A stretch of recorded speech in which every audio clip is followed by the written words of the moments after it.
This is Live from the Table, the official podcast of New York's world famous Comedy Cellar, coming at you on Sirius XM 99 Raw Dog and on the Laugh Button Podcast Network. Dan Natterman here with Noam Dwarman, owner of the world famous Comedy Cellar. We have Periel Ashenbrand with us, our producer, and with us today, Marcus Monroe. Who is Marcus Monroe? You got it right. Well, who is Marcus Monroe? You might be wondering. He is a Comedy Cellar comedian. We often have them here on our podcast. He has performed at colleges, clubs, and corporate events throughout the country and has had numerous TV appearances, including David Letterman, Late Show with David Letterman, MTV's TRL, ABC Family, Switched, and was the host of Discovery Kids' Mad Science. Marcus Monroe, welcome. Hey, thank you. This is exciting. Happy to be here. Long time listener. Have you been? Yeah. Marcus, Noam, this might be of interest to you. Marcus is a mere 36. Did you say 37 years old? Yeah. Yesterday was my half birthday. 36 and a half in a day. Half birthday, but that's not what's interesting. What's interesting is he's married to a 51-year-old woman. What? Whoa. Which is just plain odd. Well, we've been together for so long that it doesn't seem that odd to us anymore. It's just normal. Because when I met her, I was in my 20s and she was in her 30s. So it wasn't so weird. But then as we got older, people were like, wait a second. That's a big age gap. Well, it was a big age gap then, but there's something about being in your 50s that's, as someone who's in his 50s, you know, that it's a number that packs a bit of a wallop, and it's kind of shocking. Sure. Yeah, everyone, when people ask, oh, well, how old's your wife? And I say, well, she's, in her she's 51. People look at me like, no, what, how old is she? I'm like, I just told you. They think I'm joking. Well, yes. I mean, that makes sense that they would think you're joking. Sure. Because it's quite unusual. Which is ridiculous, because if it were the other way around, nobody would even bat an eye. You're right. A lot of guys can. Well, if the other way around, people would bat an eye, but No. it wouldn't be quite as odd or quite as. But I don't. The other way around, I think they'd be getting like high fives. But I should be getting I think older women are hot. But I was never into. Why? What do you find hot about them? No, just like I was never into like MILFs as we say. Like I like them, but it wasn't ever my thing. Why do I like them? Well, I like the maturity. I like she knows everything. She had a 15-year head start, so she can do so many things I don't know how to do. Taxes, Dewey Decimal System. That is hot. That's hot. Yeah. It is hot. We don't really use a Dewey Decimal anymore, but well, if we ever reverted back to it, she would know it. So wait a second, though, because there's another level of fascinating here. There is. So I have a stepdaughter, and we are only 5 years apart. I'm 5 years older. She's 31. I'm 36. And she has a baby. So technically, you're a step grandfather. Well, I'm a grandpa.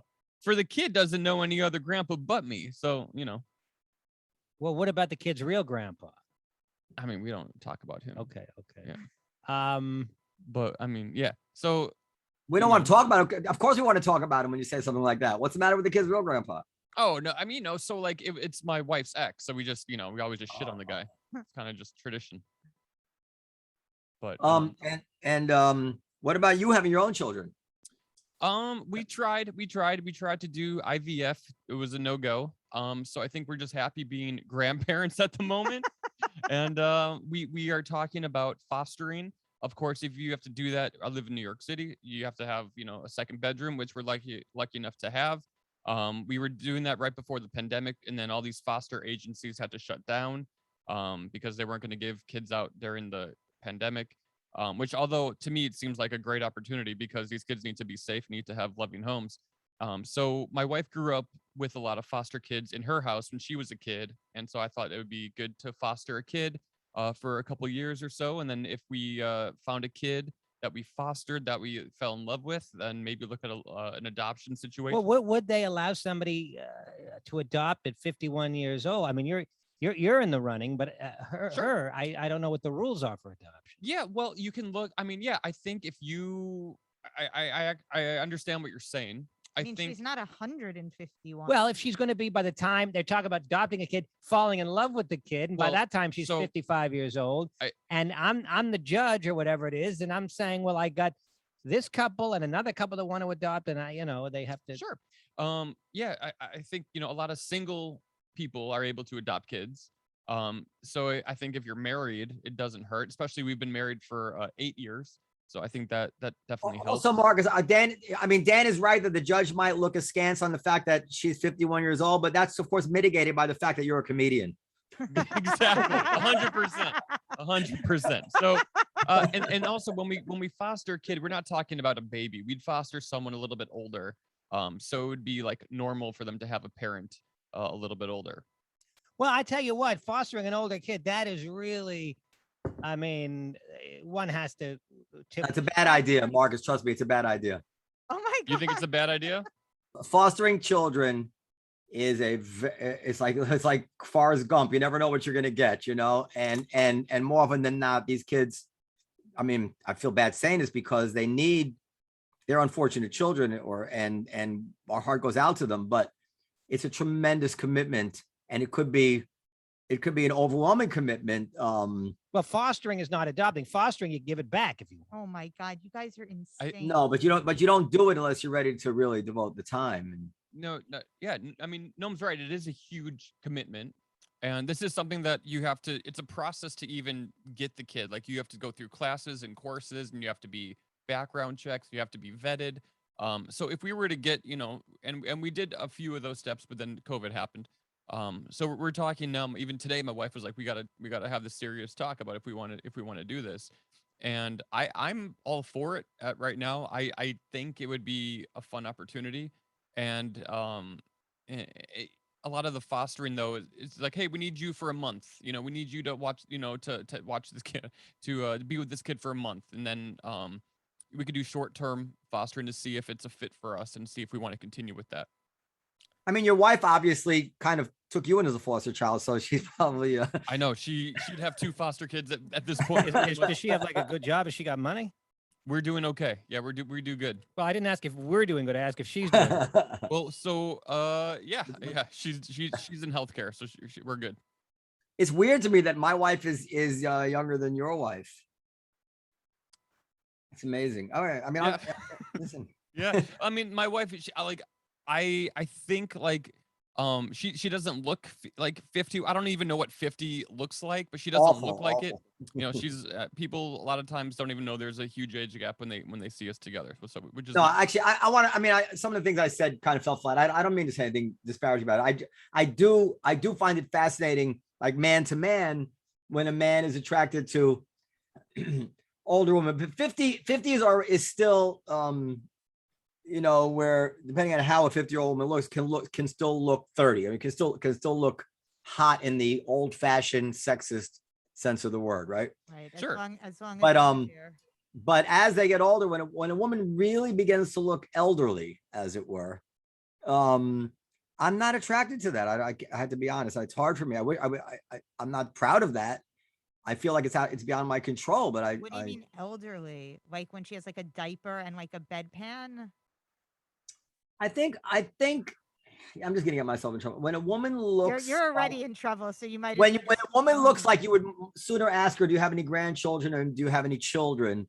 At that point, she's unlikely to be sexually attractive to me. I mean, it's genetic. We had that, I forget his name, that guest on who would explain it, who would say that men. Robert Plomin. No, not Plomin. The evolution. Now it's Plomin, not Plomin. The guy who did the sexual evolution. Well, whatever his name is. But anyway, he would say that it doesn't make sense for a man to be attracted to a post-fertile woman. It doesn't make evolutionary sense. Now, let me ask you this, though. If you're so old that you can no longer have an erection, do you think that without, the aid of medication, does that impact that decision at all? Like if you're also that old. I've thought about that. Like if I needed medication to have an erection, that's a big if I needed medication to have an erection, I would worry that if my wife knew about it, that perhaps she would find me less attractive, even though she wouldn't want to. I just perhaps Noam, your involuntarily. sound is not great. Noam's coming at us. Noam's zooming in today against my. My sound is not good. It's not quite as. Do you find it a little bit distant? It's not quite as crisp. It's a little distant, but in any All right, case, all right. Anyway, I think that Maybe because you're getting older. I would think that in an involuntary sense, she might find me less attractive for that reason. I don't know. So what are you getting at, Noam? Are you saying that Marcus? I would keep it a secret. Are you saying that Marcus is heading into troubled waters? No, As the years go on. No, more power to him. I'm admitting my own shortcomings. But you're admitting it, but it's not unusual that youth is associated with beauty and attractiveness. You're not saying something that's unique to you. There are things that are unique to you. That ain't one of them. So what's really interesting, Harry Enton did this podcast. Marcus, you should probably listen to it. Harry Enton has a great new podcast called Margins of Error, where he uses statistics to as an entree into kind of like quirky, interesting issues. And one of the things he examined was this divide by 2, add 7 rule about how much older the man is supposed to be than the woman. But what he found, now we kind of see it as the lower limit. Like if you're 40, you shouldn't date a woman younger than 27. But actually, years ago, that it was the opposite. That rule was considered the perfect age. That ideally a 40-year-old man would date a 27-year-old woman, that he wouldn't go older than that.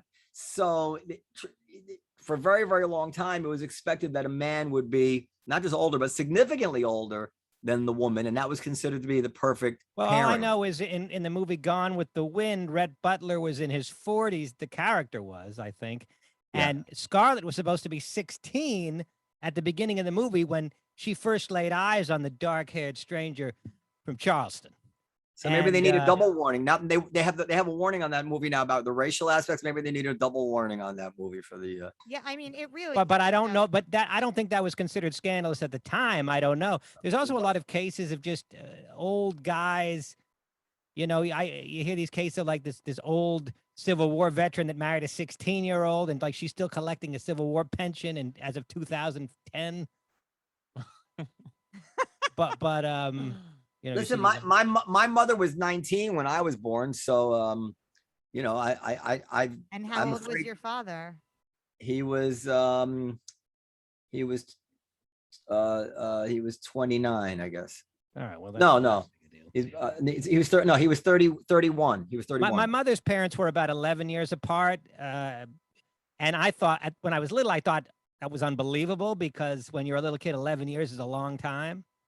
I mean, my parents are 4 years apart, and I thought it was a big deal when I was little because as a little kid, 1 year is a big. You know, you didn't even hang out with kids that were a year older than you were. Right. 2 years older, it was like a whole other category. Right. But as you get older, it doesn't matter. It's all we're all dying anyway. So I guess it doesn't matter. So my father, my father was 31 when I was born. My mother turned 19 in March. I was born in July. So prior to that, he was 31 and she was 18.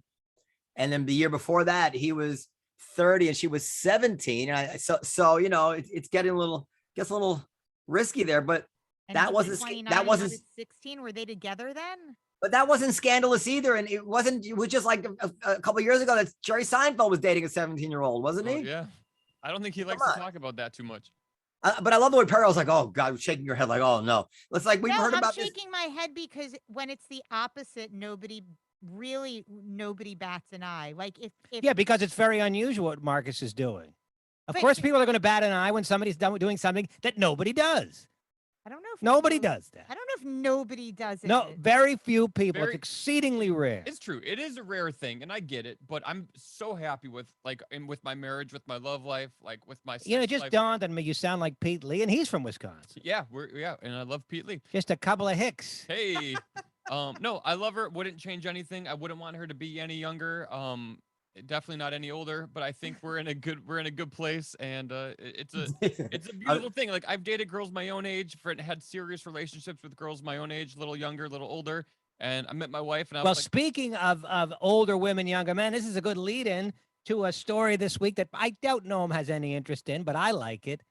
Kim Kardashian and Pete Davidson rumored to be dating. They were seen holding hands at Knott's Berry Farm, wherever that is. I think it's in California. And apparently, according to TMZ, they shared a private dinner at a pizza restaurant in Staten Island this week. Oh. Tongues are wagging. Kim is mum as to whether they're more than friends. But of course, speculation is rampant. And of course, Kim Kardashian is, I guess, 40 or 42-ish, and Pete's like 28-ish. So Hey, the difference look is at that. Well, the difference is roughly that 14 which years, is yeah. between you and your wife. I know Noam doesn't like this kind of Hollywood gossip stuff, but Well, this is interesting to me because we know Pete Davidson. And who knew when we first met him that he'd be dating Kim Kardashian? That's crazy. well, I mean, this follows a laundry list of other big names like Ariana Grande. Ariana But this is the biggest one of all. This isn't the Oh, I think Ariana Grande was bigger. Bigger than Kim Kardashian. She's like the white whale. Like that's the ultimate. What's the Moby Dick thing there? Like the ultimate whale. I forget what it's called, but that's her. That's the biggest. Pete's first girlfriend that was significantly No, older. Kate Beckinsale. That's right. Well, yeah, when I first met Pete, I guess it was at the Stand, however many years ago. It wasn't even that many years ago. And the last thing I thought was that this guy is just an absolute slayer when it comes to women. Now, obviously, the fame helps. Him being on SNL helps. But there's a lot of people on SNL, and they don't slay the kind of. Well, Colin Jost got Scarlett Johansson. That's true. Yes, yeah. Well, he's another one. But Pete really is in another league in terms of the number of women and their level of fame. Okay, but Scarlett Johansson, that's a pretty amazing. That's two. That's a big one. That's a pretty big coincidence. Those two guys, that's women like funny. They do. Well, yes, I suppose they do, but they like fame as well. Maybe women like sketch comedy, and no one knew that. That's what it is. Yeah, women like sketch comedy. But there's a lot of, I mean, I don't watch SNL anymore, but there's a big cast, and we're, I don't know who these other people are dating or could be dating, but Pete seems to be a standout, even more so than Colin in terms of his attractiveness to women. You think Michael Che would be dating someone famous too, don't you think? Well, I think he could. I mean, see it it's also not important to everybody to date famous people. Some people just want to date a regular human being. That's true, but I could see Che's kind of like a human troll in a way. Like on Instagram, on Twitter, maybe he's not on Twitter, but on Instagram, he kind of likes to play with cancel culture, kind of put his foot in, take it out. So I could see him with dating a celebrity, kind of enjoying that life. I got to be honest with you. The first time I saw Pete Davidson, I kind of thought he was ugly. And what? That's what I thought. He's an interesting looking guy, But women love him. I mean, I don't think he's bad looking. He's not ugly. He just doesn't look like anybody else. Yeah, that's exactly right. And that's the key, I think. I think that he's tall, skinny, and weird looking, and he has like tattoos. Horse, apparently. What's that? He hung like a horse. Well, he may well be. He looks like he could be. Wait, do people know that? Is that a general knowledge? Yeah, I think so. Oh shit! I don't know if that. I never heard that. But I mean, with Kim Kardashian, come on. What is your take on Pete Davidson's sexual attractiveness? Perry L. Ashenbrand. Perry doesn't know. Oh, go ahead. I still love that Noam doesn't know how to say Kim Kardashian's name properly. Be that as it may. That's how little interest. How did I say it wrong? You said Kardashian. Oh, Kardashian. Sorry. Yeah. Peace be upon him. But what is your take on Pete's sexual I mean, I can objectively recognize that, he's got that like bad boy. I like the tattoos. I think if you're attracted to that, and he's really funny. I agree with Noam. I think that funny is a big thing for me personally, but in general. But he's got that like bad boy. Fuck you. But we never saw Jack Black dating like at that level, and he's funny. Well, I don't know if that's true or not. Yeah, I can't comment on Jack. He's married with kids and everything. I don't know what he's doing, but like what and why Jack Black? What? Because I just saw him in The Holiday on Netflix. Oh gosh. Which is from 2005, and I said, good Lord, this guy's been famous for a long time. Our guest is here. Our other guest is here. Anyway, in the movie, he hooks up with Kate Winslet at the end. Let him in. Let him in. And Dan has the intro, right? I got the intro. Okay, let him in. Can you talk closer to the microphone, please? How about, is that better? Look, I prefer Noam for you to be in studio, but I know you have to be up early tomorrow for a flight. There's something they've Even done. though you're not flying the plane, you don't exactly have to be alert. But Is that better now? Yeah, that's much better. Okay. I think my Bo kids. Winegard is dials. here. All right. Can you hear me? We can hear you, but we cannot Can hear yet me? see you. Can't see me. Okay. And hello, Bo. Hello, Bo. Hi. We're waiting for video. Whilst we wait video, I'll give the introduction. Bo, has he been on the show before, Bo Winegard? No, hi. Bo Winegard has a Hi. PhD. I don't know what that means. That's Latin, I guess.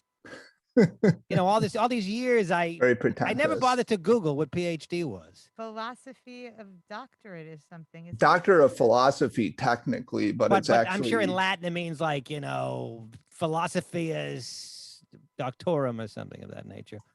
In any case, he's got one of those. Yes. In social psychology from FSU.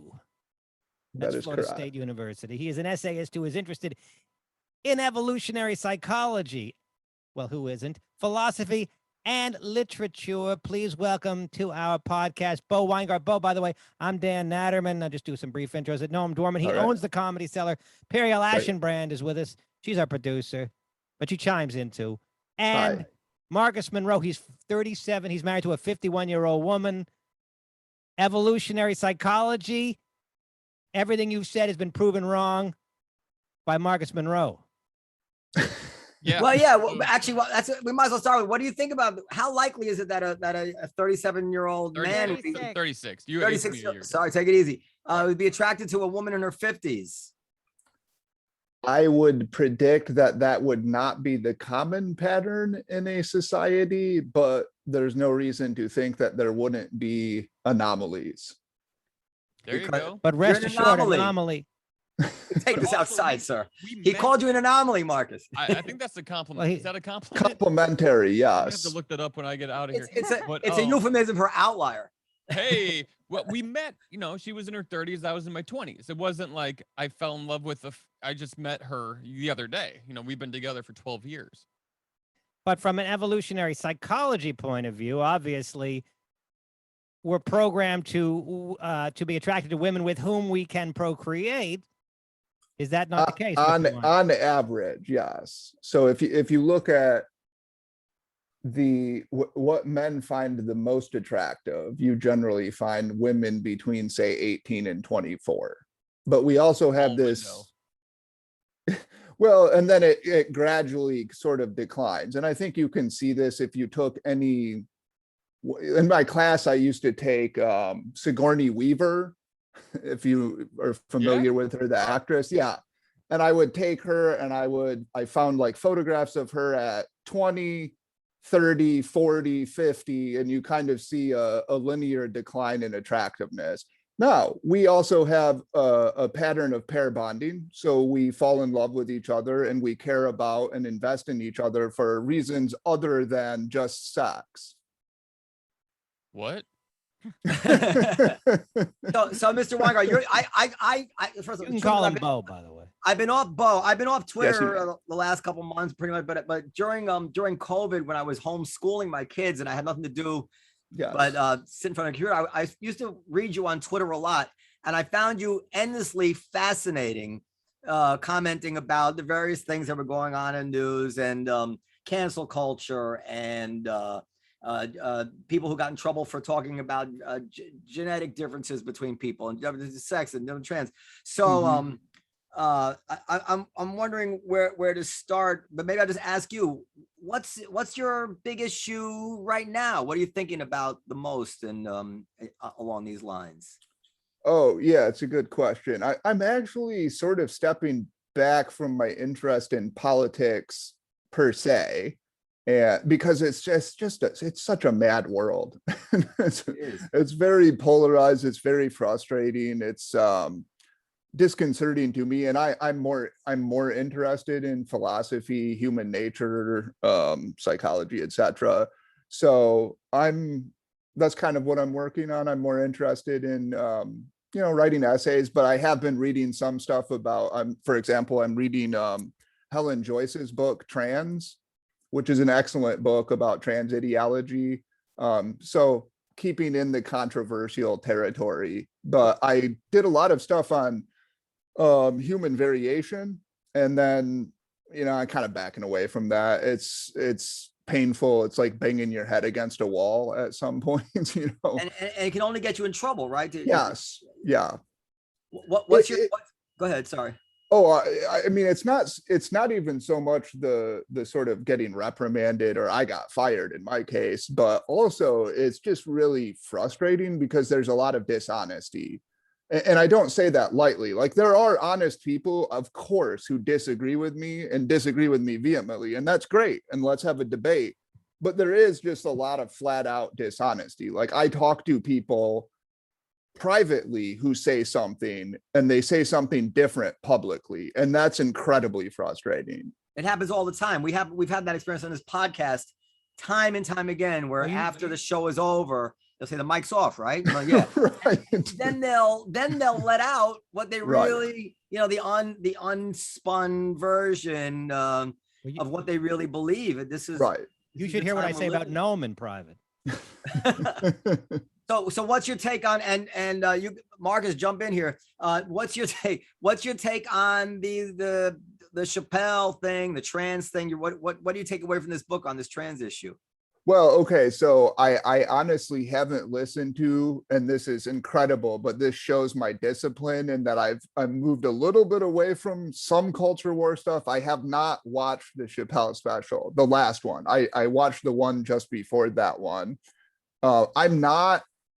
This is not for political reasons or ideological reasons. I'm just not actually a huge fan of Chappelle. Like, I give him credit. Seems courageous and I have no problem with what he says. Even if I did disagree, who cares? But I don't find him that amusing.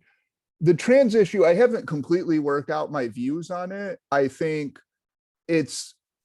I get alarmed when I see topics where moral accusations fill up the argument more than facts and attempts to understand where people are coming from.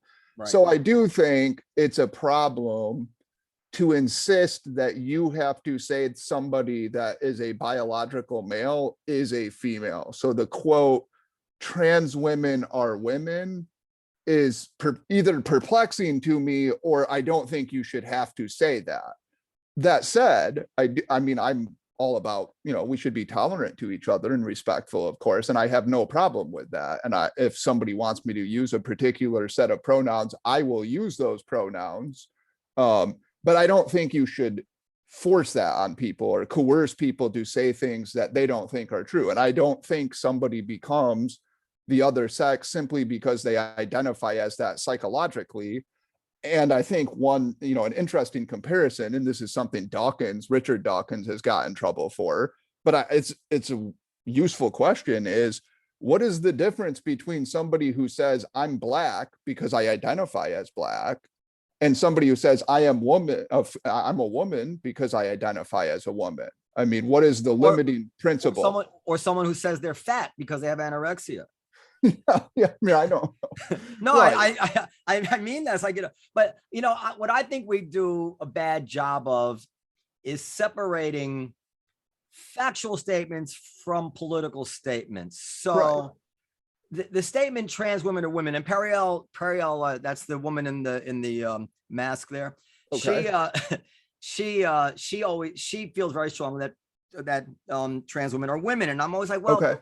That's a political statement. You can't prove that. And it's not a political statement. Okay, well, hold on. Let me just finish, then you can respond.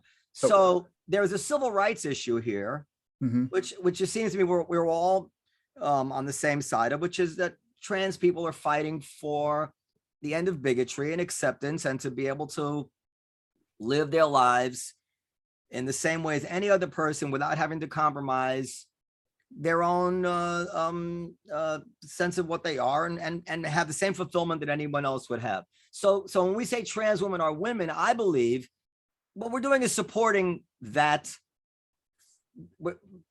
that is if we all would just believe that, it would make that civil rights movement, it would really grease the rails for that civil rights movement. So we all kind of would like to say that and believe that, because we have sympathy for that movement. But it's not a factual statement. It's simply not. It can't be proven, and Well, it's not scientific. And Bo hit the nail on the head. There's a lot of people say, when you force it, say, you have to say this. You're like, listen, I wasn't going to bring this up at all. It wasn't like a big issue that I even care about.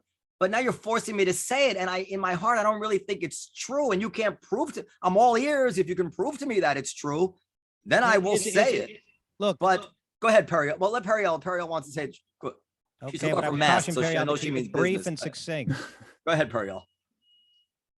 I mean, first of all, the onus is not on any person to prove to you like what your idea of gender is.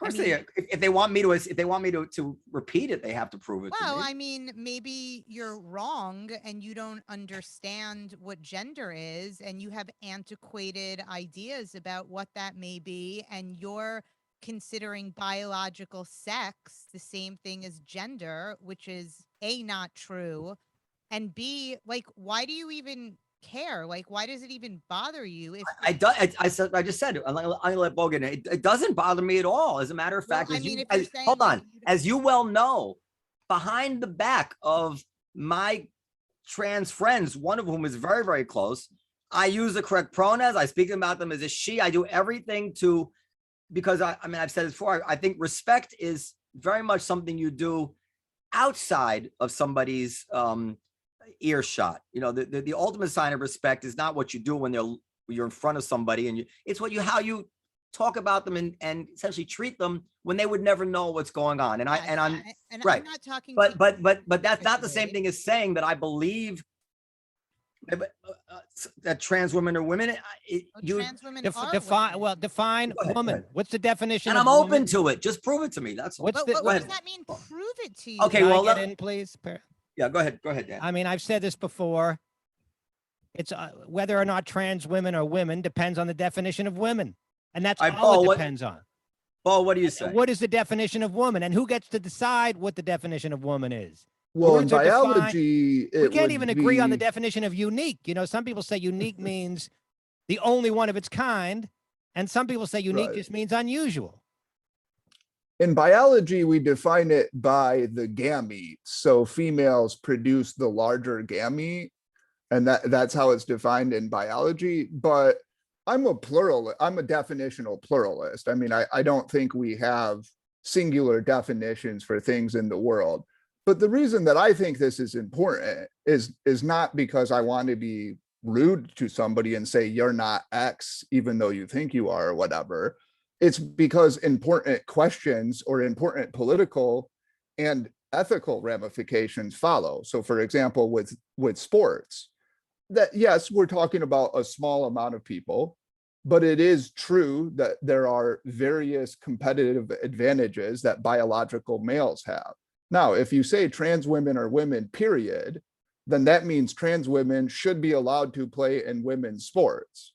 We can have that debate. That's a debate that I think people have to have, but that's a complicated issue. And it really is putting other biological women at a competitive disadvantage. And there, plenty of peer-reviewed literature on this. I should say, I'm not an expert on this topic, so I don't want to pretend I'm an expert on this particular topic, but I have some views that I'm forming and I'm open to debate. I just think it's important to have open and respectful, even if vehement, disagreements about these things, and not to force people to say things that I think and they think are not true.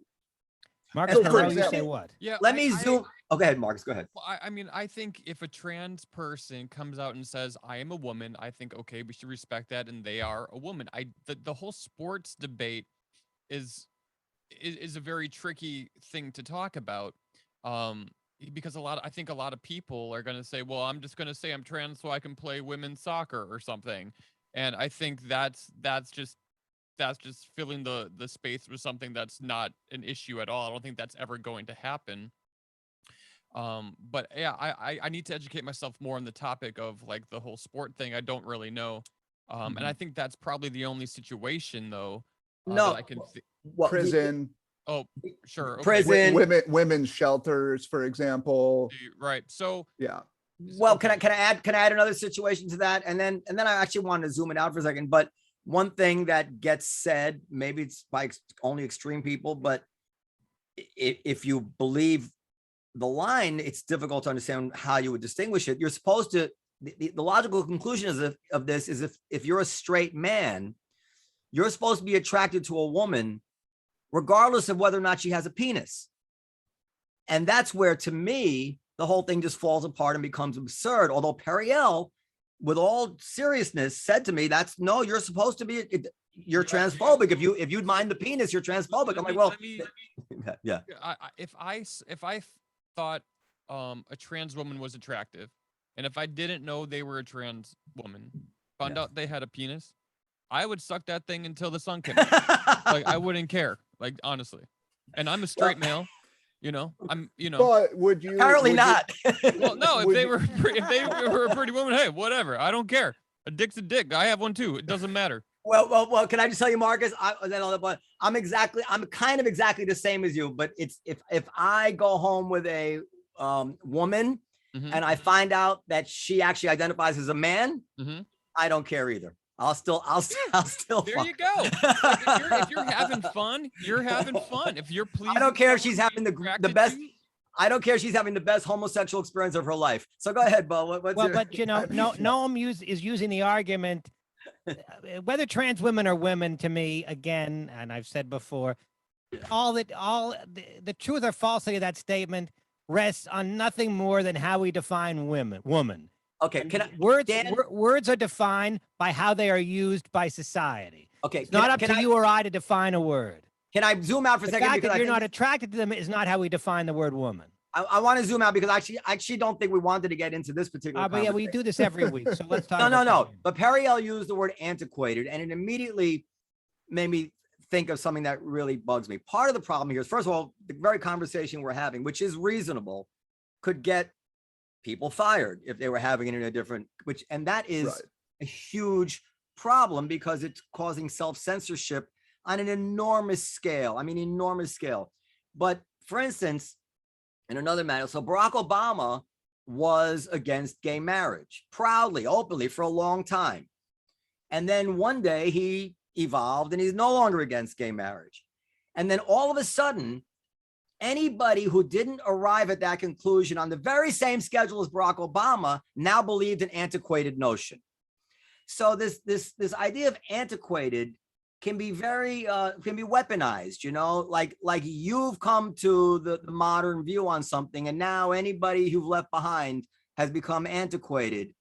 And I think that's unfair. I especially, again, if you can't demonstrate something in an objective way, you know, people can just disagree. We don't allow people to disagree anymore. It's not about disagreeing. I think that, you know, questions about quote unquote proving you're a woman or. Well, how do you define woman, Periel? And why do you define it that way? It's not. Are you using Webster's dictionary? Are you using how the word is? It's not my definition. Well, who gets to define what a woman is? I think the person. No, I don't get to define myself as a space alien. Words have meanings based on how they are used in society. Bread, it means bread because the English speakers have decided that bread means bread. English speakers have decided that the star that allows for life on Earth is called the sun. So we call it the sun.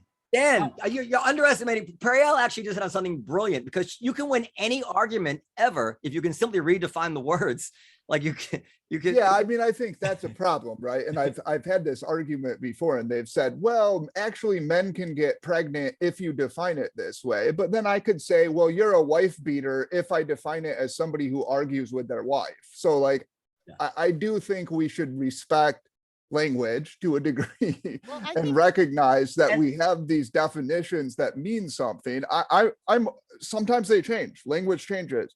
but words don't mean whatever we want them to mean. And if I call you a eugenicist or a racist or something, and then I say, well, by eugenicist, I mean somebody who supports market capitalism, then that is unfair of me. And I think there's also an interesting thing. A pet peeve of mine is when a word changes and leaves us with no remaining word to describe what it is we used to describe. So like an innocuous example is like Asian. Like it's fine that we call people Asian now, but we don't, what is the word now for what we used to call, forgive me for saying it out loud, Oriental, which was, you know, people essentially descended of China.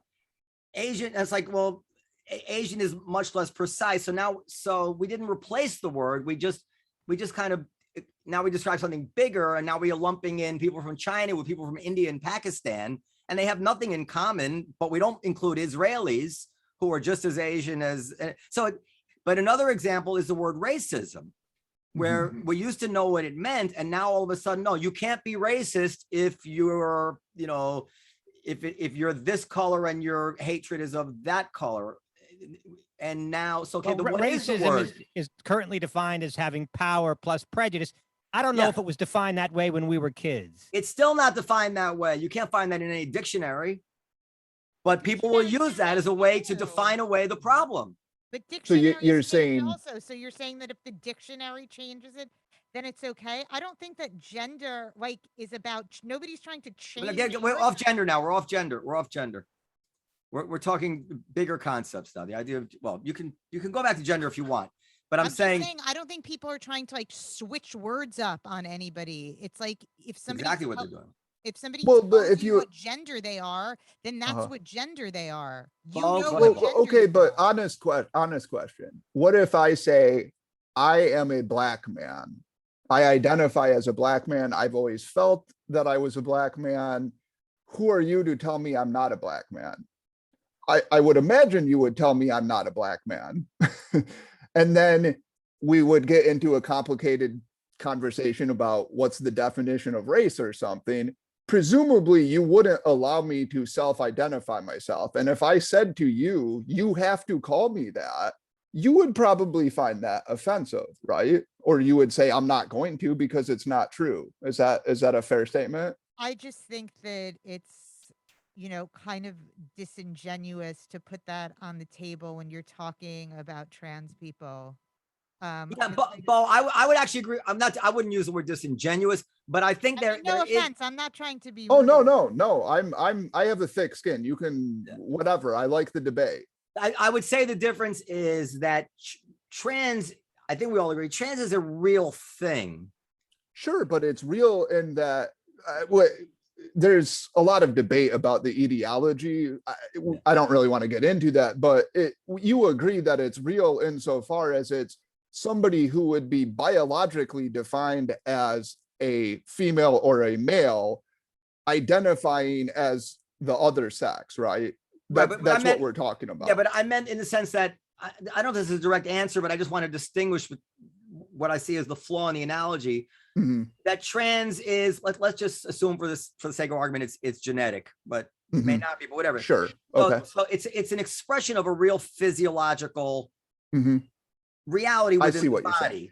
And if someone thinks that they're black, they're probably just nuts, you know? It's not, yeah. Okay, but that's what people used to say about trans people is you're just nuts. Yeah, but you're not that, and you're just nuts. And what gay people too. Yeah, exactly. So here's a question. What if it became more culture, you know, like more and more people felt as though they were another race, like they identified with that culture and they really wanted to be a part of it. I think that's not that unreasonable. I know people who sort of identify with Japanese culture or something. Right, so let's say they're Japanese. Pardon? But they don't think they're Japanese. Yeah, no, I understand that. But let's say that you get a small subset of people who think that they are, or they want to be, right? Okay, well, again, I understand that's kind of a divisive comparison. I'm just trying to get at, these are complicated issues, and I would like to be able to debate them. I would like people to argue about them. And a lot of the problem, of course, I feel like you're arguing with me great, is a lot of people, they're afraid and talk about this. That's Excuse the me, big- I'm sorry, Chris. Privately, they tell you something. They'll say, hey, like, I think this, or that was interesting, or whatever. And then publicly, they say completely the opposite Now, thing. good old because they're Marcus afraid. Monroe is not afraid to publicly say he will suck a dick. That's, If I was did hear that. attracted to the woman who had the dick. And you're Okay. not the only one, by the way. There's many. I many was going to more. ask you a question It's a about very that, common though. fetish. So question, if Yeah. that's your business, and I have no problem with that at all, would you say it would be wrong for someone not to want to do that, though? Let's say somebody said, you know what, I can't do that. I'm a heterosexual male, and I don't want to do that. Do I you would think say that give it, that just would give it be a shot. I would say just Yeah, give it I a mean- try. No, give it a try? Try anything twice, just try. Would it be, listen, I can't say indefinitely if it would be wrong. I think I mean, no, if you're not into something that you don't want to Right. do, you don't have to do it. Okay. I've never done it, but I don't think I would. I don't think it's in my future. But the night is young. Hey, But That's fair. how I many just people wonder, are 'cause- saying that it would be wrong not to. Not many. Yeah, not many. I mean, I've seen a few people, but look, it's like one thing with Twitter is it isn't the real world. I mean, you get these people who say the craziest shit, and I don't think that is representative of what most people think. I don't think the average person would say that that's bigoted or phobic somehow not to want to do that. Who does Bo sound like? It's driving me insane. he looks like Lin-Manuel Miranda. I wish I knew who that was. He's the guy that wrote Hamilton. Oh, But you sound like somebody. I was going to say Dr. Phil, but that's not quite right. There's some- So yesterday we had an election where I think the Democrat ended up winning in New Jersey, but it was unexpected. Oh, did they call squeaker. that for the New Jersey? yeah. I Oh, think the Democrat won in New Jersey. Yeah. Okay. And but of course the big story is that the Republican what's his name, Youngkin, won in Virginia, and I would guess that exactly what we're talking about, specifically when it comes to critical race theory in the schools or whatever it is, but even broader than that, just the general disgust that people have with this very thing that we're talking about of being forced to say things that they don't believe and being afraid to complain about things they want to complain about is responsible for that election outcome. I What don't do know you much think, about Bo? that. That wasn't on my list of Let's see what Bo says. talking points. What do you think, Bo? I hesitate about talking about the causes of vote patterns in specific elections because it is so easy to think, you know what, this thing that I really hate must be that's why this candidate won because he denounced it or whatever. I mean, it's so easy to come up with a story. This candidate proves that my ideas are right. And if the Republicans just did this, then they would win every election. So I don't know enough about it. I I'd did have to, on on a related note, my list did list the winner of the Boston mayoral race, the first Asian American mayor of Boston, Hey, Michelle Wu. I think is it Wu? Michelle Wu? that's huge for Boston. But So- when do we stop making everything about the first, when Kamala won, it was like the first South Asian female. I mean, how far do we want to slice this up? I mean, the first, the first Serbo-Croatian mayor of Albany.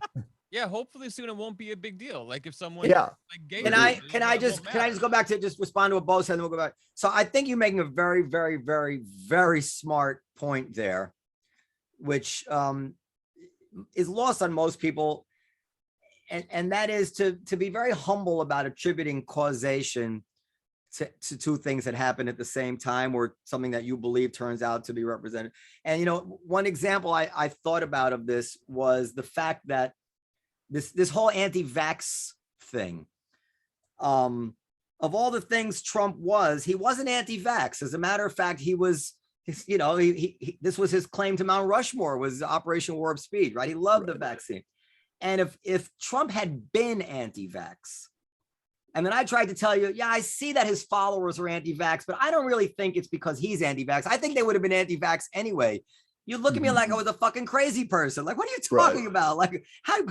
Of course it's Trump's fault they're anti-vax, So you really Yeah. never know what caused. I do think on that Trump thing, I mean, I do agree with you. Actually, I've had conversations about that. I do think it's fair to say that Trump wavered between taking COVID seriously and dismissing it and saying it's just like the flu and kind of minimizing it. So that potentially played some role. I don't know, but I agree with you. I think we should. I'd like to say I wish we had that Shazam worked for who people talk like, because Well, I would say this on the Trump thing, and then I'll let Dan. Marcus, you have to go. If I had to, no, I thought maybe Stephen King.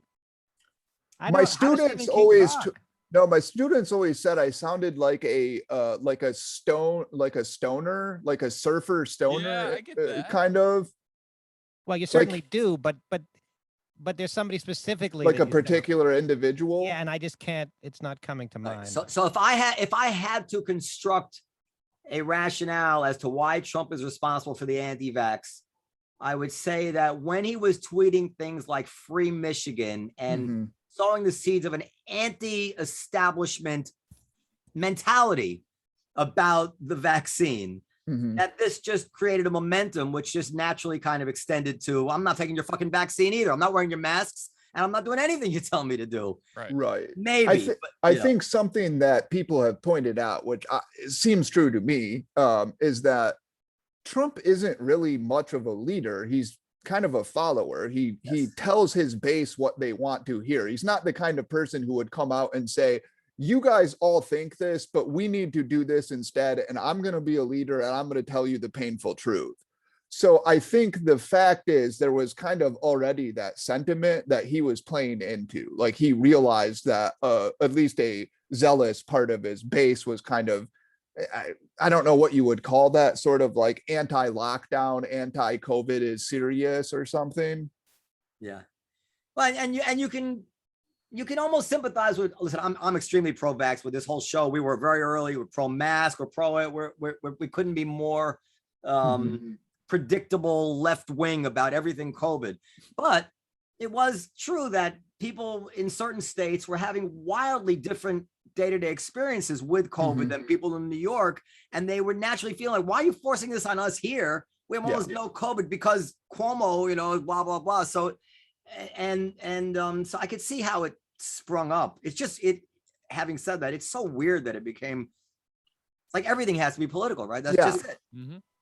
Well, that's what disgusts me about it, and is sort of why I want to pay less attention to politics and more attention to science and philosophy, because it's just like watching this sort of nightmare unfold in which you're politicizing masks and vaccines and tribal warfare, and people are proud of getting no vaccine, and people are proud of wearing a mask when they're in the middle of a field in the middle of nowhere and taking a selfie. It's really irritating, right? It's like, let's talk about the evidence. Let's try to be careful about this. I understand, like, I do think this. I'm vaxxed 3 times, right? I'm like a health neurotic. I'm all about vaccines, but I do think people should try to understand that humans are really sensitive about what we put into our body, right? That does feel like this like sort of like level of autonomy that's important. Like, hey, I get to pick what goes into my body. Well, and that I can brings us back to understand. Marcus Monroe. Well, Periel's pretty easy going about that too, but go ahead, Bo, go ahead. So just like, I can understand why people would be alarmed by the idea of having to take a vaccine. I mean, I think we can debate whether you should have mandates. I think people over 25 should get vaccinated, but I do understand that kind of resistance and the concern about it. And I think it would be a lot wiser to attempt to persuade people than to call them idiots or like, look at these MAGA suicide cult, etc. I just don't like that way of attempting to deal with these issues.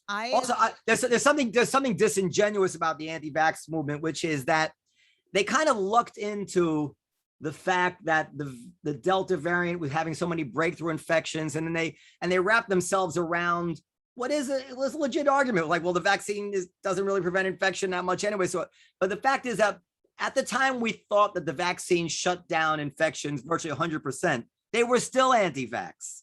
Yeah. Right. Like they're not, that's the reason they say that they're anti-vax, or the reason they say that they should not take the vaccine is not the real reason.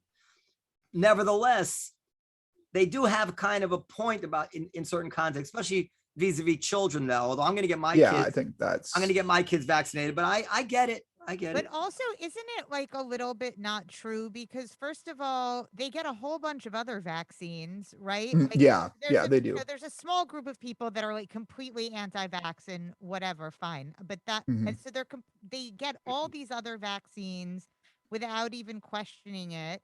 No, Periel, but for two things. I mean, two obvious things come to mind. One is that we don't have years of experience with this vaccine. Right. But that was my next point, is that so Mhm. then they say, oh, but it hasn't been approved yet. And then it gets approved and they're like, oh, well, you know, they're corrupt anyway. No, but So even it's though it's approved, Mhm. we still don't have there are things which have been approved, which years later turned out to be quite dangerous. It's approved, but nevertheless, we don't have any longitudinal studies. But A, and B, the risks apparently, ostensibly, although I think there's another side to that too, but the risks of young kids getting COVID is minuscule. And if the risks of if the risk against measles was minuscule, people might not want to give their kids the measles vaccine either. Part of that, you can't separate I mean, yes, we give vaccines, like we give our kids vaccines for smallpox or whatever it is, because we don't, or polio, because God forbid our kids get these diseases. But the truth is, the God's honest truth is that there are stats that show that COVID is less risky to children than the flu. And we do not make every kid get a flu shot. But don't So they there say are- that your risk is still 10 times less of winding up in the hospital for children and adults if they're vaccinated? Isn't that? No, I don't think that's the case with kids, but whatever. The point is that I mean, I just read that today. this as you move down the age, I've made this argument before, that if the actual effect of COVID, when it first hit the population, Mhm. was not skewed by age, but was simply across the board the risk that it is to somebody 25, we would have done exactly nothing as a society to react to it. We would not have locked down. We would not have been having Operation Warp Speed. It would have been a disease like the Hong Kong flu when I was a kid, which people were on the lookout for, and we would have gone on with our lives. Everything about what we're doing on the low end of the age scale is in a sense affected by the stress and the PTSD of what it did to people 55, 60 and over, and people with conditions. So it's complicated, but I'm getting my kids vaccinated. Conversely, if the IFR of 20-year-olds was what it was for 80-year-olds, we would have went way farther the other way. Yeah, if this virus had killed children there would be no debates here about anything. Right. And I agree, it's complicated. I don't have like strong views on some of these issues. I think one argument in favor of vaccinating younger people is that they can still operate as a vector, right? So that they might get it. It might not cause any harm to them, but they might pass it on. So there's always that debate. But the other side would say, well, yeah, they're passing it on to people who are vaccinated. So that's, right. But there's a network effect, right? That's they always, I get in these debates and people say, well, if you're vaxxed, why do you care? And it's like, because the more people who are vaxxed, you get closer to a kind of, herd immunity. But it's a complicated issue. I just hate that people politicized it so much. And let me give you the argument, which informs my decision making here. I've said this, I said this, I think, on one other show. So, for instance, Periel had COVID and she lost her sense of smell and taste. Mhm. I know other people, I think she got it back, but I know other people who've had COVID a year ago still don't have their sense. And to me, that indicates that this is a neurological effect here. And there's a neurological effect, which is quite obvious if you lose your sense of taste, but it might not be that obvious if it hits part of your brain, which is not obvious, like IQ points or coordinate. Who knows what could go wrong in your brain that you would never even really know that you were affected. Well, Marcus Monroe had COVID. Wait, let me just finish my point. I don't know that we really understand Try to bring the it. disease entirely. And the idea that my kids would get a disease which has a neurological effect that perhaps I wouldn't know about, and maybe I don't want to take that risk. That's really the main thing, because other than that, if you could tell me for certainty that no, there's no other consequences to this disease except once they test negative, it's done. Like every other disease we've ever dealt with, I'd be like, yeah, I guess they don't really need the vaccine, because there's a lot of diseases like that I don't test. So what do you want to say, Dan? Go ahead. I was going to say that our dear friend Marcus Monroe had a breakthrough case of COVID. Okay, well, Despite being vaccinated, not once but twice with the. which vaccine did you get, Marcus? I had Pfizer, and Yeah. I'm so happy I was vaccinated, because if I was not, I had a breakthrough case that was so bad that if I wasn't vaccinated, I'm assuming I would have to have been in the hospital, because I was out for 2 weeks. I didn't leave my Oof. bed. It's awful. Really? Yeah, Oh. it was terrible. And do you, other than your fetish for trans women, is there any effects that you have had from the long-term effects? Well, taste and smell. Long term was just respiratory issues. Like I would lose my breath. I have to admit, I've been, unfair to Marcus. I like Bailey J. Oh, there, I said it. Okay. Well, no, okay. The question posed to me was if I was attracted to a woman, found out she had a Dan, would you penis. stop? Why do you do this? He's about to tell us about the breakthrough infection. Can we stick to one thing? Go Sorry, ahead. Yes. Yeah. So respiratory issues was the only thing that lasted up. I recently got it back. Like I was able to go on runs again. Maybe like 3 to 4 weeks ago. And maybe it's good that you have an older wife. There you go. Another, yeah. She was a great nurse to me when I was down and out. So you're and saying for how long were you unable to satisfy your wife? Well, no, she's very satisfied, because I have like a long pulley thing I can use, and I just like touch her with 6 feet. so, by the way, now they finally approved that you can get you can mix vaccines, and I would advise, although don't sue me, but I think everybody should get Moderna. I think it's been obvious for a long time that agree. Moderna.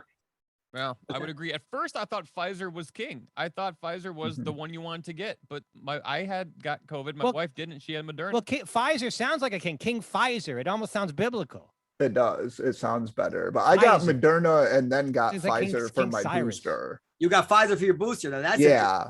I Why'd you mix do and that? matched. I might have Because to do that. the data seems to show that Moderna is the best at preventing breakthrough infections. It I seems there might be a slight advantage to mix and matching from what I've read. And then to tell you the truth, it was just the Walgreens here only had Pfizer. Are we Do you have any able young to kids? choose which we want No, to get? I'm childless. When you have young kids, it becomes, because I really don't want to get a breakthrough infection, even if it's Right. harmless. I really don't want my kids to get it. I wouldn't want it. Yeah. No, I totally scheduled understand. a booster. The closest date they could give me was November 13th, but I think I'm getting the J&J booth. Like they didn't give me the option of picking it, and it said J&J. I said I had the J&J originally. They said, okay, you're scheduled for a J&J booster. They did not give me on the drop-down menu or anything. There's no option to pick another I booster. think you want a non J&J Yeah, booster. you don't want I that. think that's what the evidence suggests. J&J is like a placebo, for Christ's sake. Why would you take it? Yeah, look, a placebo doesn't give you 102 fever or You got 101 fever. 102 fever afterwards? Well, 101 fever. And for a Damn. week after getting the shot, I couldn't go to the gym. Finally, I was able to get back to not Really? going to the gym by choice. Wow. But Au that's a joke contraire, in my head. Dan. I love this. That's great. Placebos, I just pick a stick in my act in the placebos do give a certain number of people 102 fever. That's the whole point of placebos. Yeah, they do some weird shit. But Yeah. I don't think a placebo can give you a real fever. No, Well, they can. They can do really weird stuff. I guess, I'm not an expert on placebos, but from what I've read, yeah. Can we talk about Bailey J? I mean, how did you guys just gloss? I've over mentioned this? it before. Yeah, but I it's may such have a- mentioned it before. So we got to wrap up. So Bo, first of all, you don't live in New York, Bo? Where do you live? No, I am in Lewis, Delaware. Are you friendly with Coleman Hughes? I know of him, and I've read some of his stuff and cordial in that sense, but I'm not like friends with him or Oh, I thought you were anything. friends with him. He's a friend of this show. He plays in our band. We have a band that plays in the Olive Tree above the Comedy Cellar on Monday. He plays What? trombone as well, and he plays Really? yeah. What instrument does he play? He plays trombone. He went to Juilliard before he Trombone. became a national intellectual. What? Really? Yeah, That's very fascinating. talented. Where'd you grow up, Bo? Of podunk town in Michigan called Greenville. That probably explains, at least in part, the way you speak. Yeah, probably is something of an accent and then just a weird voice, I guess. Also, So- you do smoke pot or you don't? Honestly, not very much. And I don't think I have for multiple years. It never really cooperated with me too. I'm already way too paranoid. But are you still canceled when it comes to being a professor? Yes. Is that I not on wouldn't- the books anymore, you don't think? I don't think I could get hired. There's this particular, there are a couple like websites dedicated to hating me, etc. And they're out there. So like if you search me, you will find, you know, go to these websites and 50% of it is BS, and then all the other 50% is accurate but kind of out of context, and it makes me look really bad. And academia is just really bad. I mean, I love professors and I love learning and teaching, but I don't like what's happened inside academia. And I'm saying this as I'm not like some, populist conservative. I'm basically a moderate conservative / classical liberal type guy. All of my friends are on the left, almost all of them at least, from anywhere from sort of like middle left traditional Democrat all the way to progressive. I have no problem with that. I like to debate people. It's just some of the topics that I chose to write about and talk about, they're inflammatory and got me in trouble. And there are some people who really hate me and sent emails to my bosses, etc. And probably I'm just not going to get a job again in academia, that is. Well, what are you going to do? I write and I do some editing work, and then I'm actually working on a book. So I'm just doing research, reading, stuff like that. Try to I make think money. you have a big potential future in the pot. Your voice is so The interesting. pot smoking. Well, no, I think, I don't know if that pays, but you could, I think if you were a podcaster, your voice, I think the kids would, I don't know. I think You know what's really... odd? You say that, but I would always get complaints when I did podcast interviews because they didn't like my vocal fry, is what they called it. I didn't even know actually what vocal fry was until so many people criticized me for it. How old are you? Too old. All right. Well, Middle-aged. Why? I'm just curious. You have like a younger vibe to you, so I was just wondering. Okay, I'll take that as a compliment. I'm Sure. 41. Okay. it would be a compliment, but not coming from Marcus. Marcus is not much younger than you are. Even though I found Marcus incredibly cordial. Thank you. No, but he likes older. Anyway, yeah, I usually have no tolerance for. I didn't even notice your vocal fry. I usually hate vocal fry. Ezra Klein has a horrible vocal fry. Really? I can't even listen to him.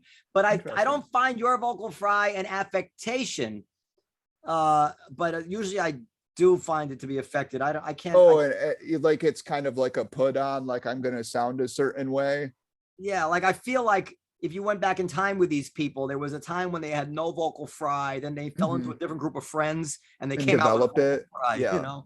As opposed to something that just happened organically. Anyway, so we have to go. Bo, it was a pleasure to meet you. I said, thank you. I appreciate it. I found your Twitter really sustained me through a year of COVID, and I appreciate it. And if you ever do get to New York, you're one of the people I would love to meet.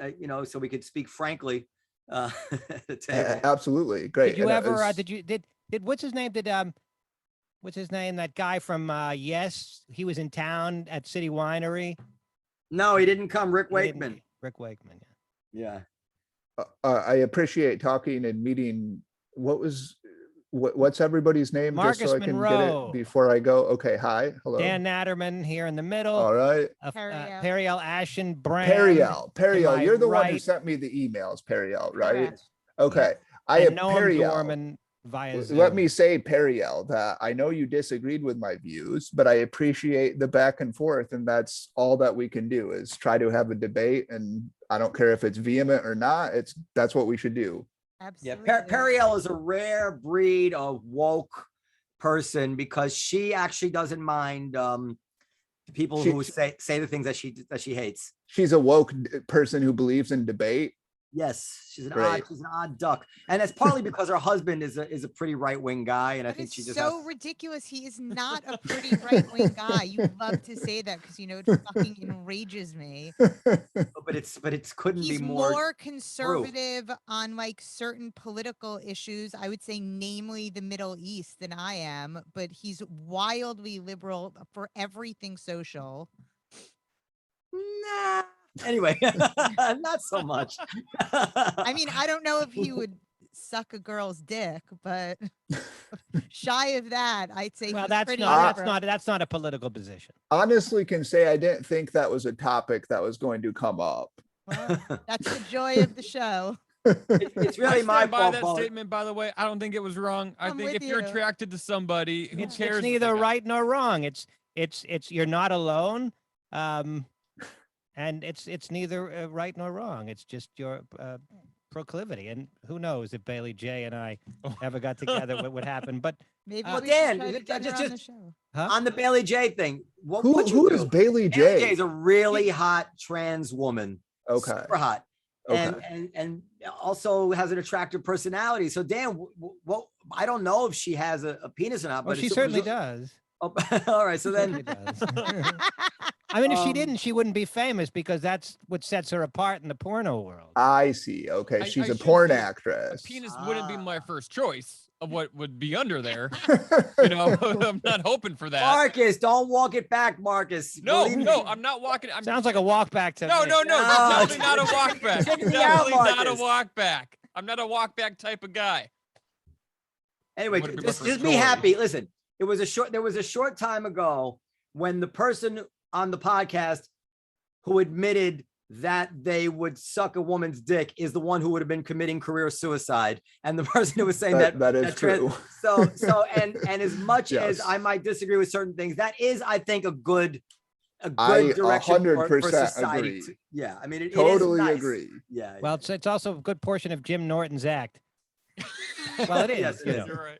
All right, so I have to go. Bo, it's a pleasure to meet you. I have a good time in appreciate Las it. Thank Vegas, you. Noam. I'll be there in a couple of weeks. All right. I'm going to Podcast at check out then. Thank comedycellar.com you. for comments, suggestions. If you know who Bo Winegard sounds like, please let us know, because it's been kind of driving me crazy the whole episode. Thank you again. Thank you, Marcus Hey, my Monroe. pleasure to be here. Thank you, Dan. Where can we find you, Marcus? Instagram at Marcus J. Monroe, or just search Marcus Monroe. It should come up. Thank you so much, Periel. Thank you, Dan Natterman. At Dan Natterman on Instagram and Twitter and everything. Okay, bye-bye.